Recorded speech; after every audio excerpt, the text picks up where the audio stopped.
परिसर अभ्यास भाग 1 या पुस्तकातील चौथा पाठ आहे पिण्याचे पाणी। आणि त्या पाठातील आपण पहिला प्रयोग या ठिकाणी पाहणार आहोत। प्रयोगाचं नाव आहे काही पदार्थ पाण्यात विरघळतात तर काही पदार्थ पाण्यात विरघळत नाही।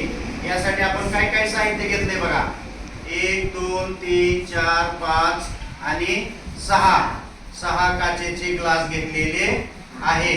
आणि ते काचेचे ग्लास आपण अर्ध्यापर्यंत पाण्याने भरलेले आहे।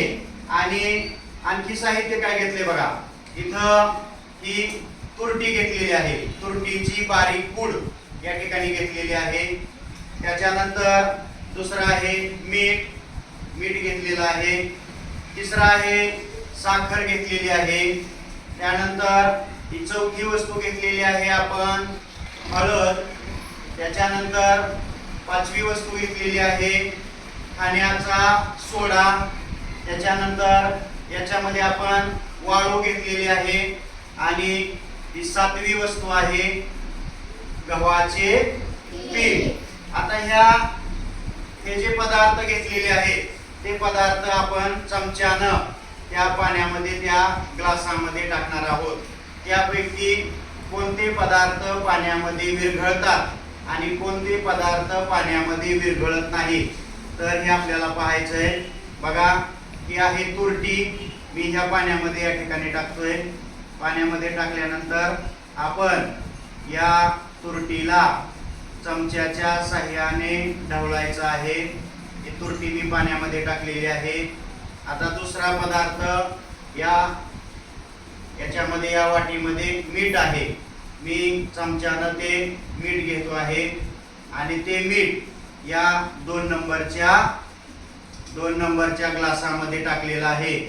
हे पण मीठ याच्यामध्ये या चमच्यानं ढवळायचं आहे, चमच्यानं मीठ ढवळायचं आहे।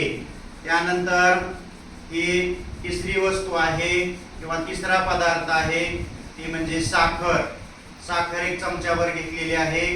साखर आपण या ठिकाणी याचा ग्लासामध्ये टाकलेली आहे। साखरेला सुद्धा चमच्यानं या ठिकाणी ढवळायचं आहे, चमच्यानं ढवळायचं आहे। त्यानंतर या कपामध्ये आपण हळद ठेवलेली आहे। हळद सुद्धा आपण 1 चमचा हळद घ्यायची आहे आणि ती हळद अर्धा पाण्याने भरलेला जो ग्लास आहे त्याच्यामध्ये या ठिकाणी टाकायची आहे। हळद सुद्धा आपण चमच्याने या ठिकाणी ढवळायची आहे। अशा पद्धतीने आपण हळद पाण्यामध्ये या ठिकाणी टाकलेली आहे आणि चमच्याने याला पण ढवळायचं आहे। त्याच्यानंतर पाचवी वस्तू आहे वाळू। बांधकामासाठी लागते वाळू, आहे का नाही?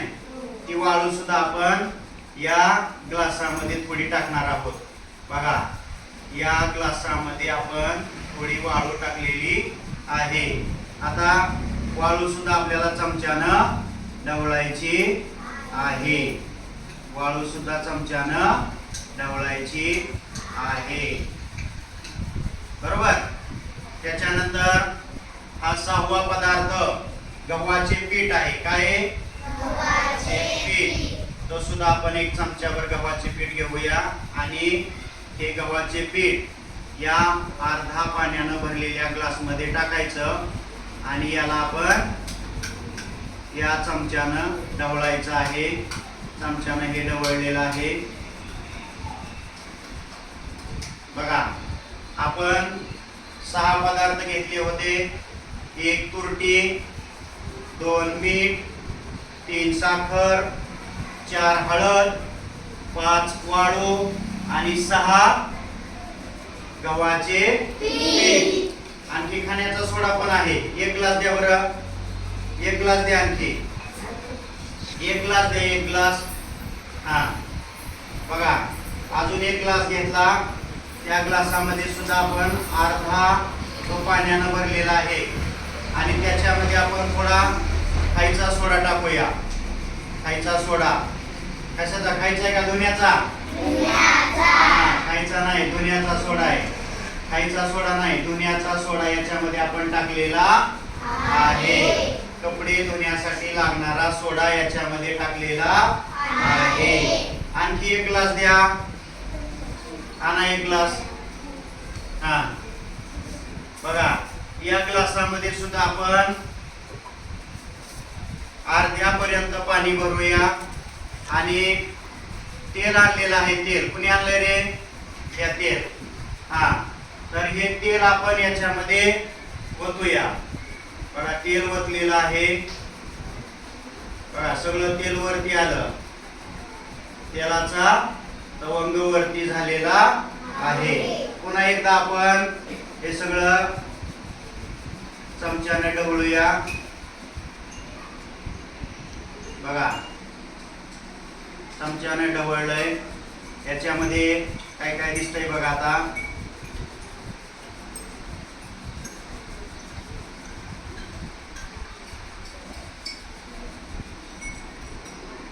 हा बघा, या पाण्यामध्ये आपण मीठ टाकलेलं होतं. मीठ दिसतंय का याच्यामध्ये? मीठ नाही, म्हणजे मीठ पाण्यामध्ये विरघळले. त्याच्यानंतर तुरटी पाण्यामध्ये विरघळते. त्याच्यानंतर साखर विरघळते. त्याच्यानंतर याच्यामध्ये काय टाकलेलं होतं रे? काय टाकलं? हा, त्यात साखर, याच्यात मीठ, बरोबर. याच्यामध्ये हळद. हळद विरघळलेली दिसते का? नाही, खाली तळाला सगळी साठलेली आहे, म्हणजे हळद विरघळत नाही. त्याच्यानंतर वाळू नाही, वाळू पण विरघळत नाही. तेल विरघळते का? नाही.